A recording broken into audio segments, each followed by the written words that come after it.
નમસ્કાર મિત્રો, ઇન્ડિયા એગ્રોમાંથી વાત કરી રહ્યો છું. નામ છે દીપક રાવલ. બેઝિકલી રજવાડથી બિલોંગ કરું છું. એક ઠંડા આપણે ભૂવસ્ત્ર આપ્યું હતું કારેલીની અંદર અને એમને બેસ્ટ રિઝલ્ટ મળ્યું છે.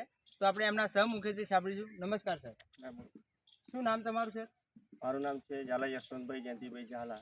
રહેવાનું કઈ છે? ગામ પલાણા. બરોબર. તાલુકો? વસ્તો. જિલ્લો? ખેડા. ખેડા. બરોબર. આપણું ભૂવસ્ત્ર તમે યુઝ કર્યું તો કેવું લાગ્યું તમને?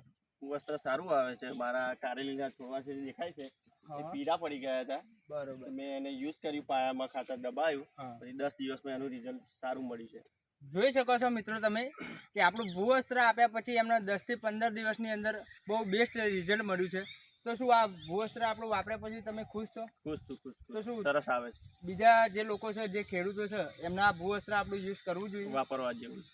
જોઈ શકો છો મિત્રો, જાતે ખેડૂત મિત્ર જ કહી રહ્યા છે કે આ ભૂવસ્ત્ર યુઝ કરવું જરૂરી છે. તમને કોના ભલામણથી મળ્યું હતું ભૂવસ્ત્ર? હેમંતભાઈના. બરોબર. જોઈ શકો છો મિત્રો, હેમંતભાઈ એમને ભલામણ કરી હતી અને આપણું ભૂવસ્ત્ર યુઝ કર્યું અને એમને બેસ્ટ રિઝલ્ટ મળ્યું છે. તો બીજા ખેડૂત મિત્રોને એટલું જ કહેવાનું આવે કે ખાલી આપણું ભૂવસ્ત્ર અપનાવો, તમારો ખર્ચો પણ ઓછો થશે અને તમારું ઉત્પાદન પણ વધશે, તમારી જમીન પણ સારી થશે. અને આપણી કંપની જે છે ખેડૂત મિત્રને સબસિડી પણ 12% આપે છે. ઓકે, જય હિન્દ, જય મહારાષ્ટ્ર.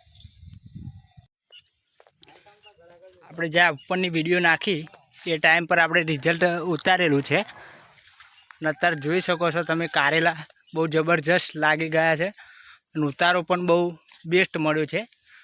ખેડૂત મિત્ર બહુ ખુશ છે. કોઈ જગ્યાએ એવું નથી કે કોઈ જગ્યાએ કારેલું નથી. એની સાઇઝ એકદમ સરખી, કોઈ નાનું મોટું નહીં. એનો કલર બી એકદમ બેસ્ટ દેખાય છે, કોઈ પીરું નહીં.